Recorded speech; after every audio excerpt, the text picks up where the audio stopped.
Hello दोस्तों, मैं साक्षी आप सभी का स्वागत करती हूँ मेरे चैनल इनफाइनाइट लव में, जहाँ मैं आपके साथ रेडमी टीचर का सिर्फ परिचय करने वाली हूँ। सबसे पहले तो मैं पिछली बार के लिए आप सभी से क्षमा प्रार्थी हूँ। बहुत ज़्यादा मैंने बिना वार्निंग के ऐसे अब्यूज़िव वर्ड्स बोल दिए थे जो कि काफ़ी प्रॉब्लमेटिक थे। I am very sorry about it. मैं ध्यान रखूँगी कि आगे से ऐसी गलती कभी ना करूँ। इस एफएम में क्या, किसी भी एफएम में ऐसी कोई गलती ना करूँ। तो आप सब प्लीज़ मुझे क्षमा कर दीजिएगा। एंड एपिसोड शुरू करने से पहले मैं आप सभी को वार्निंग देना चाहूँगी कि ये एपिसोड जो है ये 19+ है एंड इसमें 90+ सीन होंगे, तो आप सभी को एयरफोन्स का यूज़ करना होगा और इस एपिसोड को आप अपने रिस्क पर ही सुनिएगा। एंड अगर आपकी एज 18 से नीचे है तो प्लीज़ इसे मत सुनिएगा। आई हम्बली रिक्वेस्ट आप ये एपिसोड ना सुने एंड एयरफोन्स का पूरा यूज़ करें।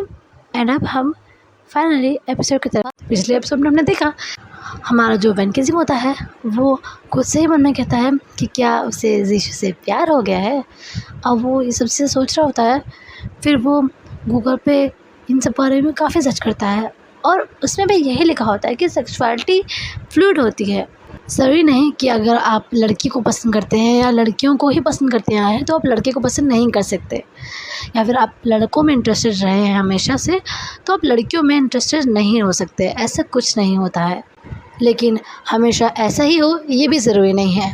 कुछ केसेस ऐसे होते हैं जिसमें कि अगर आप किसी एक जेंडर को पसंद करते हैं, लाइक अपने अपोजिट जेंडर को पसंद करते हैं, तो आप उन्हें ही पसंद करेंगे। आपको सेम सेक्स वाला जेंडर जो आपका जैसा होगा वो पसंद नहीं आएगा। और अगर आप अपने जेंडर के लोग को पसंद करते हैं तो आपको अपोजिट जेंडर पसंद नहीं आएगा। हम केसेस ऐसे भी होते हैं, लेकिन केसेस ऐसे भी होते हैं जहाँ पर आप अगर लड़की को पसंद करते हैं तो आप लड़के को भी पसंद कर सकते हैं। अब वैनकेजिंग ये सर्च कर रहा होता है, फिर वो फ़ोन को साइड रखता है और कहता है तो मतलब मैंने जीशु के लिए अपने मन में फीलिंग्स ला दी हैं। मुझे उससे प्यार हो गया है। ये हो सकता है, इसलिए मैं इतना जेलस फील कर रहा था। इसलिए मुझे वो नाम पढ़कर इतना गुस्सा आया और इसलिए मैं उसकी इतनी केयर करने लगा हूँ। ये सिर्फ उसकी अच्छाइयाँ नहीं हैं जिसके कारण मैं उसकी इतनी फ़िक्र करता हूँ, सिर्फ ये वो कारण नहीं है। मुझे जीशु से प्यार हो गया है। मुझे सास जीशु से प्यार हो गया है। वैनकेजिंग को सास जीशु से प्यार हो गया है। अब ना उसके चेहरे पे ना बहुत ही प्यारी सी स्माइल होती है। फिर उसे अभी थोड़ी देर पहले का सीन याद आता है जब उसने सास को किस किया था और फिर सास ने भी उसे किस किया था और फिर वो क्या करने वाला था। ये सब चीज़ें सोचता है वैनकेजिंग और उसे ना भी बहुत शर्म आ रही होती है। वो जो दूसरी साइड पे कुशन रखा होता है वो उसे उठाता है, अपने चेहरे पे लगा लेता है शाइनेस के कारण। फिर उसका फ़ोन दोबारा बजता है तो वो फ़ोन की तरफ देखता है and again phone cane Kyaw का ही था। केन क्याओ ने ना इस महीने में उसे बहुत बार कॉल किए थे। वो अगर ब्लॉक भी कर देता था तो वो दूसरे नंबर से उसे कॉल करती थी और हमेशा यही कहती थी कि मेरी एक बार बात सुन लो एक बार बात सुन लो। वो हमेशा यही कहती थी। वैनकेजिंग कभी उसकी बात नहीं सुनता था और फ़ोन कट कर देता था। वो अलग अलग नंबर से उससे बात करने की कोशिश करती थी पर वैनकेजिंग हर नंबर को ब्लॉक कर देता था। और ये नंबर से वो उसे पिछली रात से कॉल कर रही थी तो उसे पता था कि क्यान का ही नंबर है। वो अपने सेल फ़ोन को देखे ही जा रहा था, फिर उसे अपने सोफ़े के दूसरी साइड पे रख देता है और अपना सर पकड़ बैठ जाता है। वो मन में ही कहता है, क्यान अब तुम्हें क्या चाहिए? तुम मुझे चैन से जीने क्यों नहीं दे सकती? क्यों मेरे पीछे पड़ी हो, मुझे कॉल करती रहती हो? अब वैनकेजिंग ये सब चीज़ें सोचे जा रहा होता है और फिलहाल के लिए हमारा सीन यहाँ से शिफ्ट होता है। हमें ऑफिस का सीन दिखाया जाता है जहाँ पर जीशु ऑफिस की टेबल पर दोनों हाथ रखे उसे बैठा हुआ होता है और प्रिंस उसके सामने बैठा हुआ होता है। प्रिंस अपने दोनों हाथों को डेस्क पे रखता है और अपने हाथों पर ही अपना सिर रखता है और जीशु को देखते हुए कहता है, सो आपको दुख हो रहा है? जीशु कहता है, दुख क्यों होगा मुझे? तो प्रिंस कहता है, नहीं देखकर आप खुश तो नहीं लग रहा है। तो जीशु कहता है, ऐसी कोई बात नहीं है। तो प्रिंस कहता है, तुम मुस्कुराइए जनाब, मुस्कुराने से सेहत अच्छी रहती है। तो जो अपना शिशु होता है वो उसे घूर के देखता है और कहता है, ज़्यादा बॉलीवुड मूवी मत देखा करो, ठीक है। एक झापड़ लगाऊंगा ना, सारी अंदर की ओर मना माता उनका निकल जाएगी। उसकी बात सुनकर जो अपना प्रिंस होता है वो और भी ज़्यादा हंसने लग जाता है, और इस बार वो डेस्क पर हाथ मार मार के हंस रहा होता है। तो जीशु फिर उसे घूर के देखता है, वो कहता है, okay okay okay, I am sorry your highness. तो फिर जो अपना जीशु होता है वो अपनी आंखें बनाता है और कहता है, अब तुम चुप भी हो जाओ। तो प्रिंस कहता है, आई एम सॉरी कि मैं आप पे हंसा, पर आप काम ही ऐसा कर रहे हैं, आपको तो खुश होना चाहिए। तो जीशु कहता है, ऑफ कोर्स मैं खुश हूँ। तो प्रिंस कहता है, मुझे तो नहीं लगता। तो जीशु कहता है, मैं खुश हूँ प्रिंस, आखिर इस प्रोजेक्ट को पाने के लिए मैंने इतनी मेहनत की है, और जब मुझे मिल रहा है तो मैं खुश क्यों नहीं होगा। तो प्रिंस कहता है, अच्छा तो करूँ फिर आपकी टिकट बुक। जीशु फिर उसे देखता है और कहता है, आजकल कुछ ज़्यादा नहीं तुम्हारे पैर निकल आए हैं। तो प्रिंस जो होता है वो टेबल पे हाथ रखता है और कहता है, तो काट दीजिए पर। तो जो अपना जीशु होता है वो कहता है, ज़रा इधर आओ। तो प्रिंस जाता है उसके पास। अब जो अपना जीशु होता है उसके सर पे मारता है और कहता है, पागल। एक्चुअली अब सीन यहाँ पे ये था कि जो हमारा ज़्यादा था ना, उसे एक बहुत ही बड़ा सा प्रोजेक्ट मिला था जिसके लिए उसने बहुत मेहनत की थी, लाइक बहुत ज़्यादा मेहनत की थी। और अब उसे प्रोजेक्ट मिल गया था, लेकिन उसके काम के लिए उसे एक वीक के लिए कंट्री से बाहर जाना पड़ेगा। उस प्रोजेक्ट से रिलेटेड कुछ काम था, इसके कारण उसे अब जाना पड़ेगा 1 हफ्ते के लिए कंट्री से बाहर। और यहाँ वैन हेजिंग को अकेला छोड़ना उसे अच्छा नहीं लग रहा था। उसे निकलना भी अगले दिन ही था, लाइक अगले दिन की सुबह। सो अब वो काफ़ी ज़्यादा चिंतित हो रहा था। अब जो हमारा प्रिंस होता है वहाँ पर एक फ़ाइल रखी होती है टेबल पे, वो उसे उठाता है और जो शेल्फ़ होती है शेल्फ़ के पास जाता है उसे रखने, और रखते हुए कहता है, आपकी एक समस्या का इलाज है मेरे पास। जीशु कहता है, मेरी समस्या जानते भी हो तुम। तो प्रिंस उसे बिना देखे कहता है, शायद जानता हूँ। वो बड़े ही भारी मन से कहता है, आपकी व्यक्तिगत विषय में पढ़ने के लिए मैं माफ़ी चाहता हूँ, पर जिसकी चिंता आपको जाने नहीं दे रही, आपके मार्ग में बाधा बन रही है, उसे ही साथ लेकर क्यों नहीं चले जाते आप। अब जो जीशु होता है जो कि सामने की तरफ देख रहा था, लाइक गेट की तरफ देख रहा था, वो तुरंत से ही प्रिंस की तरफ देखता है और कहता है, क्या मतलब तुम्हारा। अब जो हमारा प्रिंस होता है जो कि अंदर ही अंदर बहुत दुखी हो रहा होता है, बहुत ही ज़्यादा, लाइक वो अपने ही प्यार को उसके प्यार के साथ रहने के आइडियाज़ दे रहा था। तो ये सब उसके लिए बहुत दुखद हो रहा था, उसे बहुत दुख हो रहा था, पर वो फिर भी एक फेक स्माइल अपने चेहरे पर लाता है और पलटता है और कहता है, क्या मतलब मेरा मतलब आप अच्छे से समझते हैं। तो जीशु कहता है, नहीं मैं नहीं समझ रहा हूँ, बताओ। तो प्रिंस जाकर वापस से जो चेयर थी उस पर बैठ जाता है और कहता है, आपको क्या लगता है मैं बेवकूफ़ हूँ। मुझे समझ में नहीं आ रहा है कि आप जाने के बाद से इतने चिंतित क्यों हैं। वैन हेजिंग, वो नावल का आर्थर, उसके लिए आप नहीं जानना चाह रहे ना। तो जीशु से देख रहा होता है और कहता है, कैसे। तो प्रिंस कहता है, अरे उस दिन आप अंकल से बात कर रहे थे ना, तो आपके मुंह से नाम निकल गया था, और उसके बाद कुछ तिरम लगा के मैंने पता कर लिया क्या आप उस आर्थर को डेट कर रहे हैं। जीशु कहता है, हाँ, पर अब। तो प्रिंस कहता है, पर अब क्या। अब देखिए, वो भी आपके साथ जा सकता है ना। तो जीशु कहता है, पागल हो गया हो क्या, हम काम के लिए जा रहे हैं। सो प्रिंस कहता है, मेरा काम था आपको एक आइडिया देना, इस पे अमल करना ना करना आपकी मर्ज़ी है, दैट्स ऑल। फिर वो ये कहकर रूम से चला जाता है, और कमरे के बाहर आते ही वो दीवार पर अपना सर रख लेता है और अपनी आँखों को बंद कर लेता है, और में ही कहता है, जितनी फ़िक्र आपको फ़ैन की होती है, जितना आप उसके लिए बेचैन रहते हो, जो आप उसके लिए फ़ील करते हो, काश आपने मेरे लिए किया होता।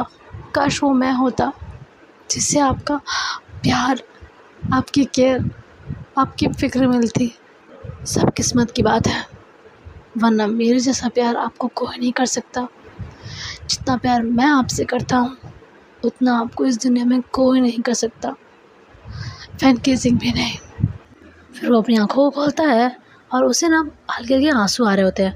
वो अपनी आँखों को साफ़ करता है, लाइक अपने आँसू साफ़ करता है और वहाँ से चला आता है। हमें शाम का सीन दिखाया जाता है। जो हमारा साजिश होता है वो घर आता है और देखता है कि वैन केसिंग वहीं सोफ़े पे बैठकर उसका इंतज़ार कर रहा है। और अब जो साजिश था वो टाइम पर ही आ जाता है घर पे। लाइक 8:30 बजे वो घर पे आ जाता था। और जो काम होता था वो खाना खाने के बाद अपने लैपटॉप में कर लिया करता था। जो अपना शिशु होता है वो वैन केसिंग को देखता है, पर वैन केसिंग उसे नहीं दिख रहा होता है क्योंकि वो लैपटॉप पे काम कर रहा होता है उसका वेट करते करते। शिशु अब उसे दिख रहा होता है तो अपना जो वैन होता है वो लैपटॉप को बंद करता है, तो शिशु जो होता है वो पिलर के पीछे छुप जाता है।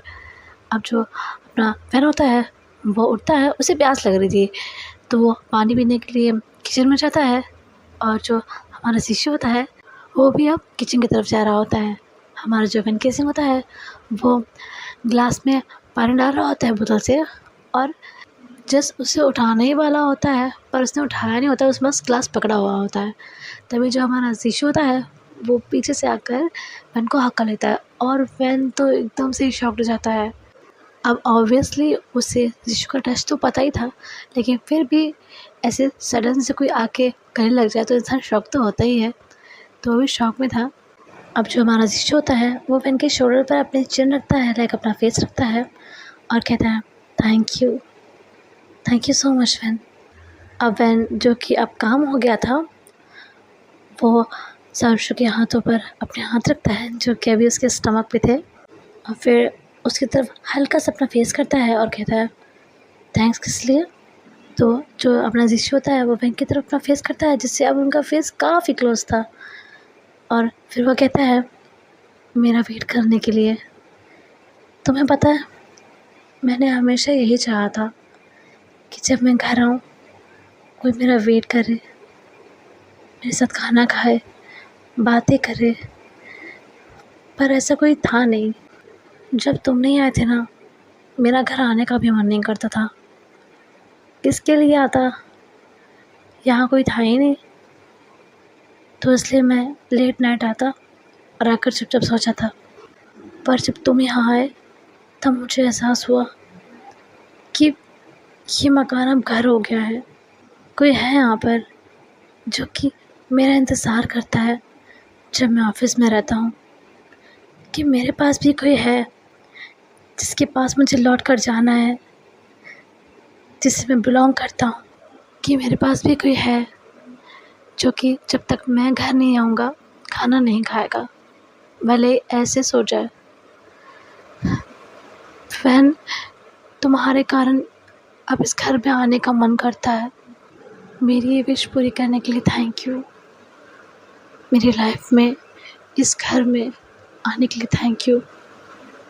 मुझे मेरी लाइफ को इस घर को पूरा करने के लिए थैंक यू। अब जो हमारा फैन केसिंग होता है वो ऐसे ये सब चीज़ें सुन रहा होता है और ईशु की तरफ देख रहा होता है। उसकी आंखों में ना अब आंसू आने लग गए थे। अब ईशु की आंखों में आंसू आ रहे होते हैं। फिर वो फैन को देखता है और तुरंत से उसे अपनी तरफ करता है, लाइक वो उसे बिहाइंड आकर के खड़ा हुआ होता है, उसे अपनी तरफ करता है और कहता है hey don't cry please don't cry, I didn't mean it, I really didn't mean it. मैं तुम्हें रुलाना नहीं चाहता था, सच में। I am sorry Van, I am sorry. अब जो हमारा वैन केसिंग होता है वो शिशु के चेस्ट पे एक तेज़ मुक्का मारता है और फिर उसे हका लेता है, और शिशु तो एकदम ही शॉक्ड हो जाता है और कंफ्यूज भी होता है वो।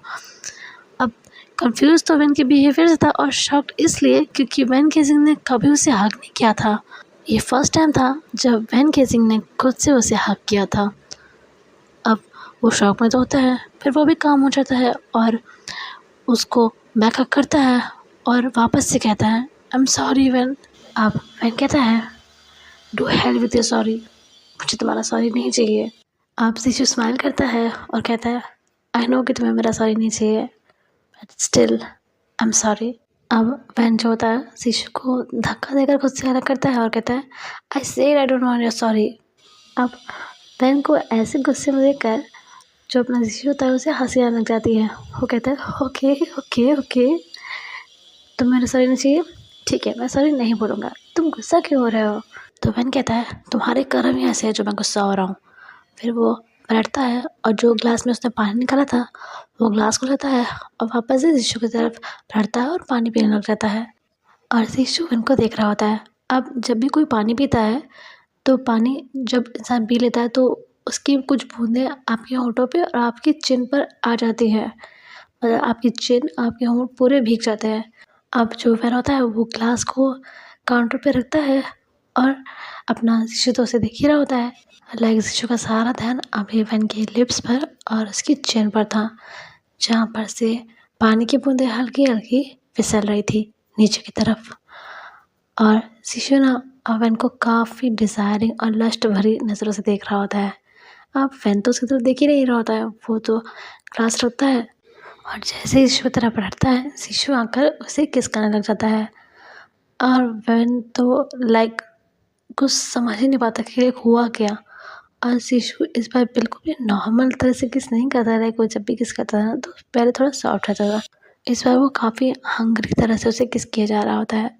एंड वैन भी फिर अपना जो कंट्रोल होता है खुद पर खो देता है और शिशु के नेक पर अपने हाथों को रखता है और वो भी उसे रिटर्न में किस करने लग जाता है।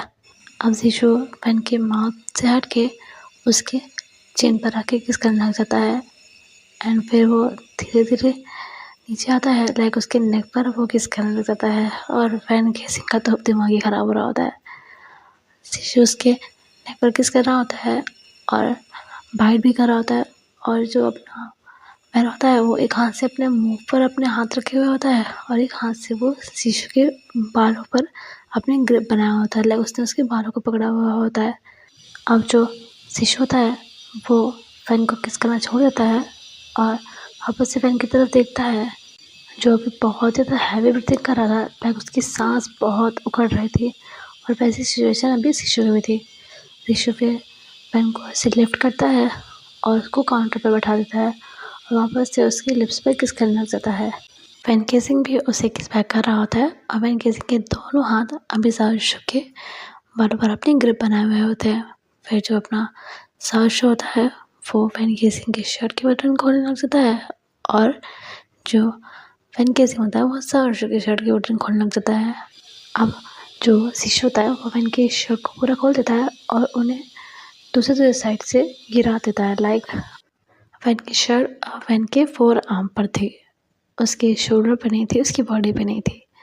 अब उसकी शर्ट को तो वो हटा देता है शिशु और फिर उसकी जो शोल्डर ब्लेड होती है वहाँ पे वो किस करने लग जाता है और किस करते करते फिर वो उसके फोर आर्म पर भी किस करता है। एंड वापस से फिर वो वैन के नेक पर किस करने लग जाता है। किचन का माहौल एकदम ही हॉट हो चुका होता है, पूरा स्टीमी माहौल होता है वहाँ का एंड सब कुछ सही चल रहा होता है। तभी जो हमारा वैन केसिंग होता है उसका ध्यान उसी ग्लास पे पड़ता है जिस पे अभी उसने पानी पिया था और उसे समझ में आता है कि वो और शिशु अभी है कहाँ पे। वो अपने आप को और शिशु को देखता है और तुरंत शिशु को धक्का देता है।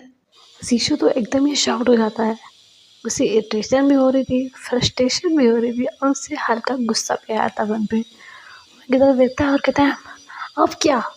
तो वैन कहता है हम किचन में हैं। तो शिशु कहता है तो इसमें क्या हो गया।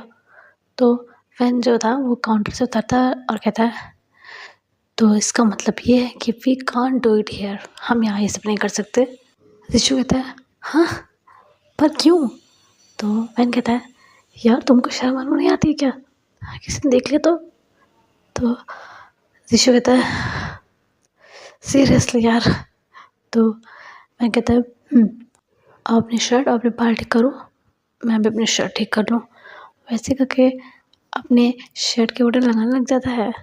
तभी शिशु उसकी तरफ आने लग जाता है और ऑब्वियसली फिर को पता तो था ही कि वो क्या करने की कोशिश कर रहा है। शिशु जैसे ही उसके थोड़ा पास आने की कोशिश करता है अपना वैन अपनी शर्ट छोड़कर उसके माथे पर अपनी उंगली लगाता है और अपनी उंगलियों से उसे पीछे करता है और कहता है डोंट यू डेयर शिशु, सोचना भी मत। I said no so it means no, हम यहाँ ऐसा कुछ नहीं कर सकते ओके। अब शिशु एक गहरी सांस लेता है और कहता है फाइन। तो वैन केसिंग उसके गालों को ऐसे पिंच करता है और कहता है गुड बाय। और ये कहकर वो जाने लगता है। तभी जो अपना शिशु होता है उसका हाथ पकड़ता है और फिर वैन को अपनी तरफ खींचता है और फिर कहता है, जो आज सुबह से तुम कर रहे हो ना, इसका भुगतान तुम्हें बहुत महंगा पड़ेगा, बहुत ज़्यादा।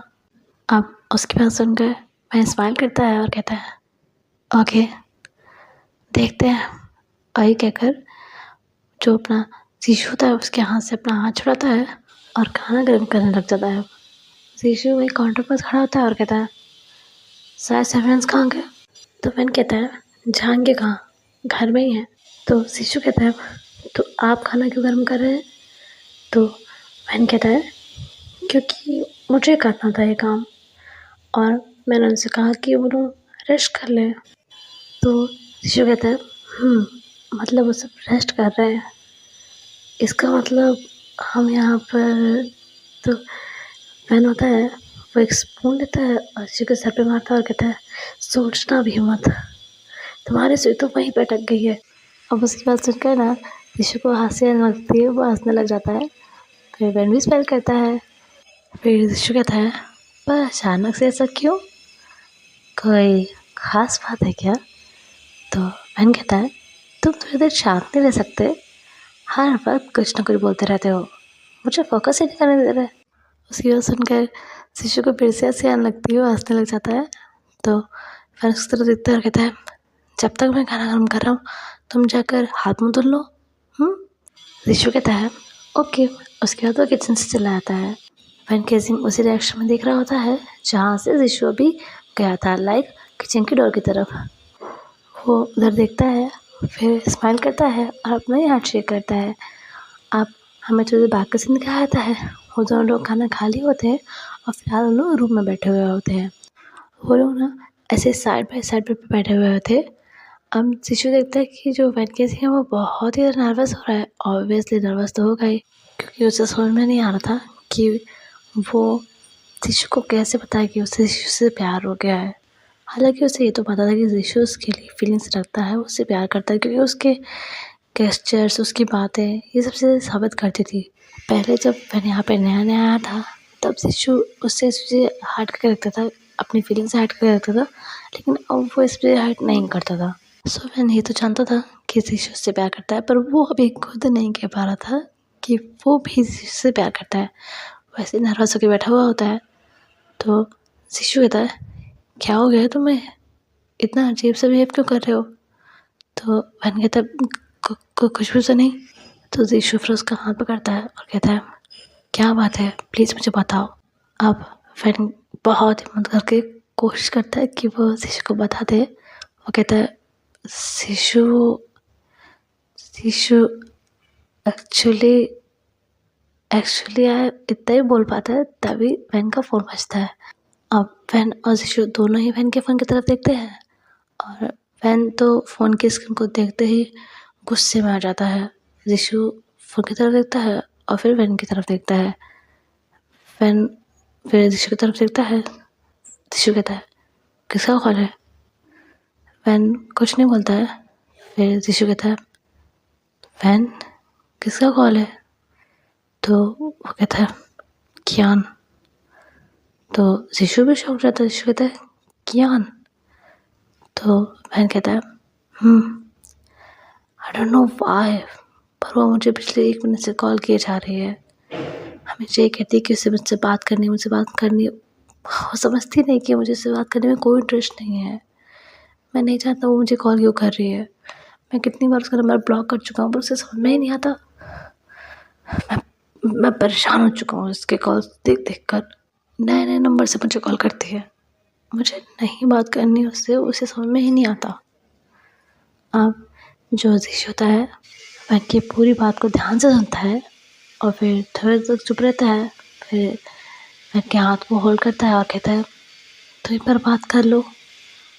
वैन तो उसकी बात सुनकर एकदम से शॉक्ड हो जाता है। वो कहता है, क्या क्या कहा तुमने? तो शिशु कहता है, मेरी बात सुनो, ठीक है? अब मेरी बात ध्यान से सुनो। एक बार बात करने में क्या बुराई है? अगर वो 1 महीने से कोशिश कर रही है तुमसे बात करने की, तो एक बार बात कर लो। हो सकता है कि उसे कुछ ज़रूरी बात करनी हो तुमसे, कोई ऐसी बात जिसमें तुम ही उसकी हेल्प कर सकते हो। प्लीज़ समझने की कोशिश करो। हो सकता है कि उसकी बात तुम दोनों के रिलेशनशिप से हटकर हो कोई, उसे तुम्हारी मदद की ज़रूरत हो। तो वह कहता है और मैं उसकी मदद क्यों करूँ? तो जो अपना शिशु था वो कहता है बहन, हम अतीत को लेकर साथ में नहीं घूम सकते। तुम लोगों का ब्रेकअप हो चुका है, तुम मूव ऑन कर चुके हो, वो भी कर चुकी होगी, पर ये मत भूलो कि वो कभी तुम्हारी दोस्त थी। उस दोस्ती के नाते उससे बात कर लो प्लीज़। वैन शिशु को घूर के देखता है तो शिशु स्माइल करता है और कहता है और मेरी मानो तो तुम उसे माफ़ भी कर दो। तो वैन कहता है इम्पॉसिबल। शिशु कहता है इम्पॉसिबल तो नहीं है, और अगर तुम उसे माफ़ कर दोगे ना वैन, तो तुम्हारा मन हल्का हो जाएगा। ये जो ग्रज तुमने अपने अंदर समेट के रखा है ना, ये दूर हो जाएगा, और तुम जितने अभी खुश हो उससे ज़्यादा खुश हो जाओगे, क्योंकि तुम्हारा मन जो है ना उस पर जो बोझ होगा वो धुल जाएगा। मेरी बात को ध्यान से सोचना। तो जो पैर होता है उसकी तरफ देखता है और फिर अपनी नज़रें फेर लेता है। तो जो अपना शिशु स्माइल करता है और कहता है अच्छा वो सब छोड़ो, तुम मुझसे क्या कहने वाले थे? तो पैर होता है वो उसकी तरफ देखता है और कहता है मुझे कुछ नहीं कहना। शिशु कहता है कहना तो तुम्हें पड़ेगा ही, बताओ क्या कह रहे थे? तो अपना पेरेंट्स की तरफ देखता है और कहता है मैंने कहा ना मुझे कुछ नहीं कहना है। कहानी में इंटरप्शन के लिए मैं क्षमा प्रार्थी हूँ, पर अगर आप सबने एयरफोन्स हटा दिए हों तो प्लीज़ वापस से लगा लीजिएगा, वरना प्रॉब्लम हो सकती है आप लोग को। मुझे क्या होगी, मैं तो सुना ही रही हूँ अकेले में बैठ के। तो प्लीज़ आप सब एयरफोन्स लगाइए, और अगर आपकी एज 18 से कम है तो प्लीज़ इसे मत सुनिएगा। इसे अभी आप स्किप कर दीजिए, मत सुनिएगा, ठीक है? सो अब हम कहानी की तरफ बढ़ते हैं। अब शिशु एक ईवा स्मेल करता है और कहता है नहीं बताओगे? फैन भी क्वेश्चन बोलता है नहीं, समझ में आया? इंग्लिश बोलूँ? नो। अब फैन इतना ही कहता है तभी जो अपना शिशु होता है वो उसको बेड पे धक्का दे देता है और उसकी टॉप पे आ जाता है। फैन कहता है ये क्या हरकत है? तो शिशु उसके फेस पर अपनी फिंगर्स को ऐसे फैलाते हुए बोलता है मैं देख रहा हूँ कि मेरा ये प्यारा खरगोश आजकल कुछ ज़्यादा ही ज़िद्दी और शरारती हो गया है, मेरी कोई बात ही नहीं मानता।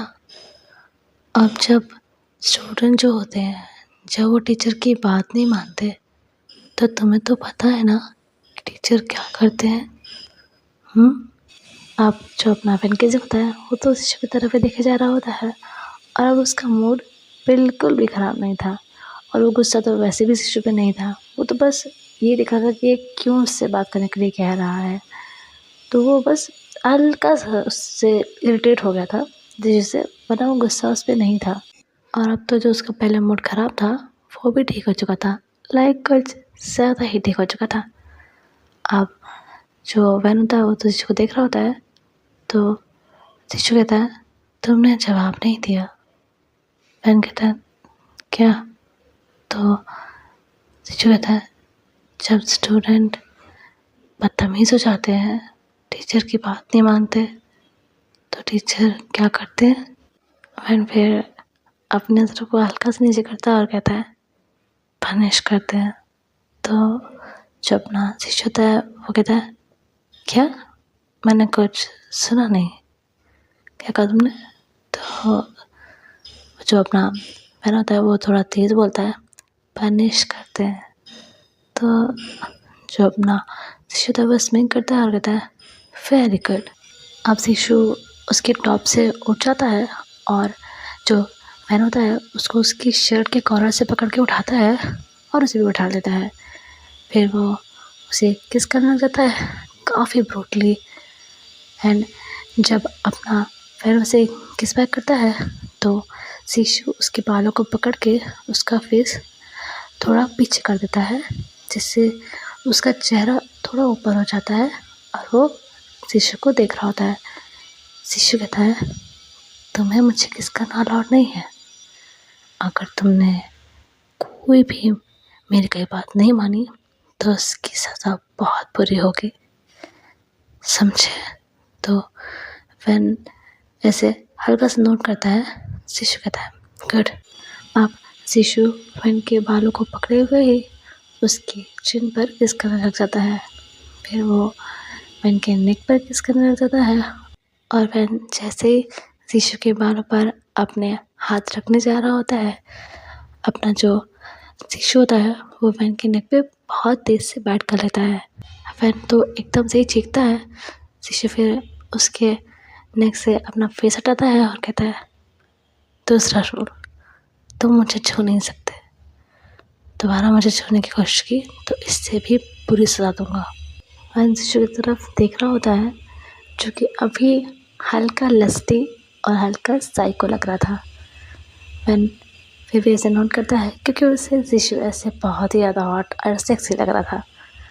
वो अभी शिशु की हर बात को मानना चाहता था। उसे पसंद था कि शिशु उसे जिस तरह से डोमिनेट कर रहा था, जिस तरह से कमांड दे रहा था, उसे अच्छा लग रहा था ये सब चीज़ें। तो नोट करता है। अब शिशु उसके बालों को रफ करता है और कहता है गुड बॉय। और फिर जहाँ पर उसने बैठ किया था वहाँ पर वो लिक करता है और फिर किस करने जाता है उस जगह को भी और उसके आसपास की जगह को भी। एंड वैन का तो दिमाग खराब हो रहा होता है। वो ना बेडशीट को बहुत ही कस के पकड़े हुआ होता है क्योंकि ऑब्वियसली उसे अलाउ नहीं था कि वो शिशु को छुए। अब जो शिशु होता है वो वैन की शर्ट के बटन खोलने लग जाता है एंड वैन तो बस शिशु को देखे जा रहा होता है और फिर उसकी शर्ट को खोलकर ज़मीन पे फेंक देता है और फिर उसे बेड पे वापस से गिरा देता है। एंड फिर वो बेड से उठ जाता है और अपनी अलमारी को खोलता है जिसमें से वो एक बॉक्स निकालता है। अब बॉक्स देखते ही वैन केसी एकदम से हैरान और घबरा जाता है क्योंकि उसे पता नहीं था कि इस अलमारी में ऐसा कुछ भी रखा है। बिकॉज ऑब्वियसली उसने शिशु के साइड की जो अलमारी थी उसे कभी देखा नहीं था कि वहाँ पे क्या क्या सामान है। उसकी ऐसी आदत नहीं थी कि किसी की पर्सनल चीज़ें चेक करे। सो उसे नहीं पता था कि शिशु ने अलमारी में ये सब चीज़ें रख रखी हैं। और वो बॉक्स देखकर वो बहुत ही बुरी तरह से डर जाता है क्योंकि ऑब्वियसली उसे पता था कि उसके अंदर क्या हो सकता है। एंड उसका शक सही भी जाता है। अब वो बॉक्स वो बेड पे लेकर आता है और बेड के ऐसे अभी भी ऐसे लेटा ही हुआ होता है। अब शिशु उसमें से हैंडकफ्स निकालता है और वैन के पास जाता है। वैन बिल्कुल ही मजबूर सिचुएशन में होता है क्योंकि वो BDSM बिल्कुल पसंद नहीं करता था। उसे नहीं पसंद था कि कोई ऐसी इंटीमेसी के टाइम पर किसी को हर्ट करे और आज सेम सिचुएशन उसके साथ होने वाली थी ऐसा उसे लग रहा था। लेकिन वो शिशु को मना नहीं करना चाहता था क्योंकि उसके लिए शिशु इतना सब कुछ करता था। अगर शिशु की अगर ऐसी कोई इच्छा है तो वो उसे मना नहीं करना चाहता था। वो बिल्कुल ही डरा हुआ ऐसे ही बेड पे लेटा हुआ होता है। कोशिश करता है कि शिशु को ऐसा नज़र ना आए कि वो पैनिक है। वो अपनी आँखों को बंद किए होता है। शिशु उसके पास जाके बैठ जाता है। वैन शिशु की तरफ देखता है, स्माइल करता है। शिशु फिर वैन की कॉल पे हाथ रखता है और कहता है घबराओ मत, ये वैसा कुछ नहीं है जैसा कि तुम सोच रहे हो। मैं कभी तुम्हें हर्ट नहीं करूँगा, कभी भी नहीं। मैं वो काम कभी नहीं करूँगा जो कि तुम्हें सही ना लगे। तुम घबराओ मत, ये वैसा कुछ नहीं है। ये तो बस छोटी सी पनिशमेंट है जो कि तुम्हें मिलनी ही चाहिए क्योंकि तुम अपने टीचर की बात जो नहीं मानते। तो जो अपना वैन होता है वो स्माइल करता है और शिशु भी स्माइल करता है। फिर वो उसके दोनों हाथों को बेड के दोनों साइड में बांध देता है हैंडकफ से। उसके बाद वो वहाँ से उठता है और वैन के पास आता है और वैन की जो जो लोअर बैक पे उसने ड्रेस पहन रखी होती है लाइक शॉर्ट्स और बॉक्सर, वो दोनों को निकाल देता है। और फिर उसके जो पैर होते हैं उन दोनों को भी बेड के एंड वाले साइड्स पे बांध देता है। लाइक उसका बेड जो था ना वो वैसा वाला बेड था जैसे कि होता है ना इसमें पर्दे लगे होते हैं। आप लोगों ने हिस्टोरिकल ड्रामा में देखे होंगे जो पर्दे वाले बेड होते हैं वैसे था। तो उन दोनों पे उसके पैरों को थोड़ा वाइड करके बांध देता है। अब जो वैन होता है वो काफ़ी क्यूरियस हो रहा होता है। वो शिशु की तरफ देखता है और कहता है तुम करने क्या वाले हो। तो शिशु कहता है तीसरा रूल, तुम मुझसे कोई सवाल पूछ नहीं सकते। अगर तुमने मुझसे कोई भी सवाल पूछा तो तुम अभी मेरी मर्ज़ी पे हो, मैं तुम्हारे साथ जो चाहे कर सकता हूँ, सोच लो। तो फिर बेन चुप हो जाता है। फिर वो उस बॉक्स में से वो सेक्स टॉय होते हैं ना, वो निकालता है और फैन की बॉडी में उसे इंसर्ट कर देता है और फिर उसे ऑन कर देता है। अब फैन का तो बिल्कुल दिमाग ही ख़राब हो रहा होता है, उसकी पूरी हालत ख़राब हो रही होती है। वो मॉर्निंग करने लग जाता है और पूरे रूम में उसकी मॉर्निंग की आवाज़ गूंज रही होती है। शीशु को ये सब देख के ना बहुत मज़ा आ रहा होता है। वो वहाँ पर टेबल पे एक रेड वाइन रखी होती है, उसे एक ग्लास में निकालता है और जो बेड का जो एंड था वहाँ से थोड़ी दूर पर सामने ही एक चेयर लगी होती है, वहाँ पर मतलब चेयर रखी हुई थी, वहाँ पर वो बैठ जाता है और ये मंज़र देख रहा होता है, ये शो एंजॉय कर रहा होता है। फैन की तो बिल्कुल हालत ख़राब हो रही होती है। फिर जो अपना शिशु होता है वो जो सेक्स टॉय होता है उसके रिमोट से उसकी स्पीड को और तेज़ कर देता है। लाइक पहले वो स्लो पे थी, अब वो उसे मीडियम में कर देता है। अब फैन की सिचुएशन और भी ज़्यादा ख़राब हो गई होती है, वो पूरा पसीना पसीना हो गया होता है। फिर जो अपना शिशु होता है वो वाइन का गिलास लेते हुए उसके पास जाता है और कहता है, अरे हाँ, एक चीज़ तो मैं बताना ही भूल गया। जो फैन किसिंग होता है वो उसकी तरफ देखता है मर्सीफुल नज़रों से कि वो थोड़ी दया करे उस पर। तो जो अपना शिशु होता है वो थोड़ा उसके पास आता है और कहता है, you can't ejaculate yourself, got it. और फैन किसिंग अपनी टूटी हुई आवाज़ में कहता है, please please please stop it, इसे रोको प्लीज़। तो शिशु कहता है, अरे इतनी जल्दी क्या है, अभी तो इसे शुरू हुआ है, अभी तो इंटरवल भी नहीं हुआ। और फिर वो जाकर वहीं पे चेयर पे बैठ जाता है और सिलेक्टिवली वाइन पीने लग जाता है। अब आधे घंटे तक ये सब चलता रहता है और फैन किसिंग तो बहुत फ्रस्ट्रेट हो गया होता है। लाइक ये सब चीज़ें बंद भी नहीं हो रही थी, वो इजैकुलेशन भी नहीं कर सकता, वो बहुत ही ज़्यादा फ्रस्ट्रेट हो रहा था। एंड इस समय वो चाहता था कि फैन जो है उसे शिशु छुए। जब ऐसी सिचुएशन में कोई होता है ना तो उसे लगता है कि हाँ, सामने वाला जिसका पार्टनर उसे छुए, और शिशु तो उतनी दूर जाकर बैठकर वाइन पी रहा था। तो अब फैन को और भी ज़्यादा गुस्सा आ रहा होता है। अब तक जो अपना शिशु होता है उसने पूरी वाइन भी ख़त्म कर ली होती है और उसका गिलास रख के वो वापस से फैन के पास आता है। फैन वापस से अपनी टूटी हुई ऑलमोस्ट विस्पर जैसी आवाज़ में कहता है, प्लीज़ प्लीज़ प्लीज़। तो शिशु उसके मुंह के पास आता है ताकि सुन पाए और कहता है, प्लीज़ क्या। तो फैन कहता है, please touch me, please please. तो अब जो शिशु होता है वो उससे थोड़ा दूर होता है और कहता है, वैसे तुम इस समय काफ़ी गुड बॉय बने रहे, मुझे काफ़ी मज़ा आया, सो तुम्हारी इतनी विश तो मैं पूरी कर ही सकता हूँ। अब वो बेड के एंड वाले साइड से बेड के पास आता है और जो वो उसका डिक होता है उसे अपने माउथ में लेता है और उसे ब्लो जॉब देने लग जाता है। एंड इसका ऑब्वियसली यही मतलब होता है कि वो इजैकुलेशन कर सकता है। तो वो थोड़ी देर तक तो ऐसे करता है, फिर जो फैन होता है वो उसका पूरा इजैकुलेशन साउश के माउथ में हो जाता है। अब जो अपना साउश होता है वो उस पूरे सीमेंट को ड्रिंक भी कर लेता है और जो उसकी लिप्स पे लगा होता है उसे वो अपने थंब से एक साइड करता है और फिर उसे लिक कर लेता है।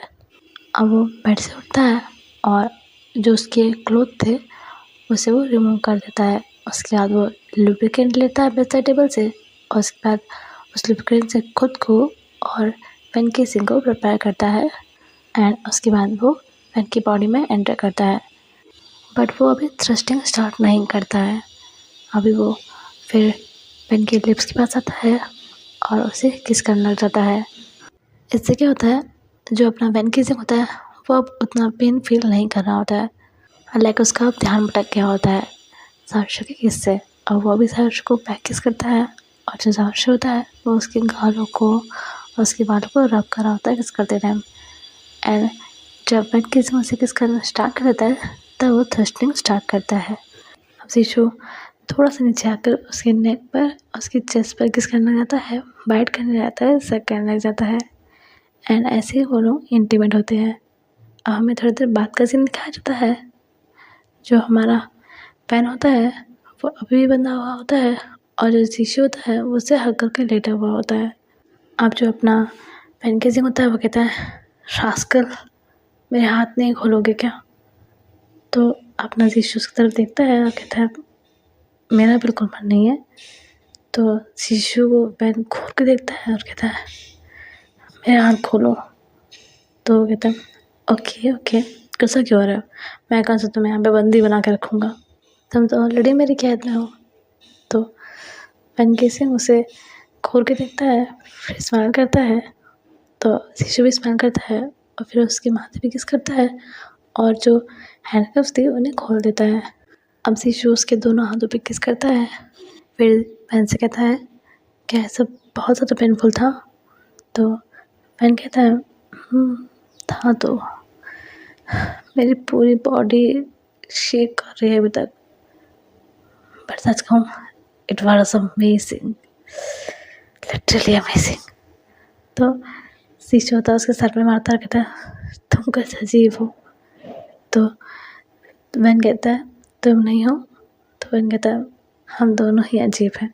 शिशु फिर कहता है, चलो अच्छा, अब क्लीन अप होने का टाइम हो गया है ना? तो वैन कहता है, कांट यू कैरी मी? मुझ में सच में जान नहीं है, कसम से। तो शिशु कहता है, तुमसे मैंने कहा चलने के लिए, मैं हूँ ना? फिर वो उसे लिफ्ट करता है और फिर वो दोनों ही जाके बाथरूम में क्लीन अप होते हैं। अब उसके बाद जो अपना शिशु होता है वो वैन को बाथरूम से लेकर आता है, उसे सोफे पे बैठा देता है और बेड को क्लीन करने लग जाता है। उसके बाद जब वो बेड को पूरा क्लीन कर देता है, लाइक वो बेडशीट चेंज करके पूरी साफ़ सफाई कर देता है, तब वैन को उठाकर वहाँ पे बेड पे डाल देता है। फिर वो उसके हाथों और पैरों पर दवा लगाता है, ब्रूजेस आ गए थे ना, इसलिए। उसके बाद फिर वो वैन के पास ही आकर उसे हक करके लेट जाता है और कहता है, बहन। बहन कहता है, शिशु फिर कहता है, मुझे तुम्हें कुछ बात बतानी है।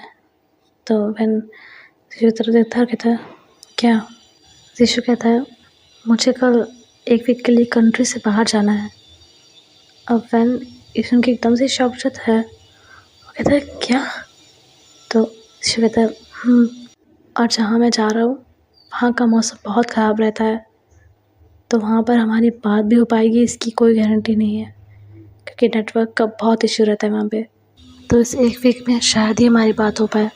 और उसकी बात सुनकर वैन केसिंग बहुत ही ज़्यादा उदास हो जाता है, लाइक एक वीक में शायद ही बात हो पाए, मतलब चांसेस काफ़ी कम है। अब वो उदासी हुआ होता है, तभी जो अपना साहस होता है वो उसके गाल पे हाथ रखता है और कहता है, वैन मैं तुम्हें साथ ले चलता, पर वो जगह ठीक नहीं है, वहाँ बारिश तूफान का कोई भरोसा नहीं है, और ऐसी सिचुएशन में तुम्हें वहाँ पर नहीं जाना चाहता। तो वैन कहता है, तुम भी क्यों जा रहे हो, मत जाओ प्लीज़।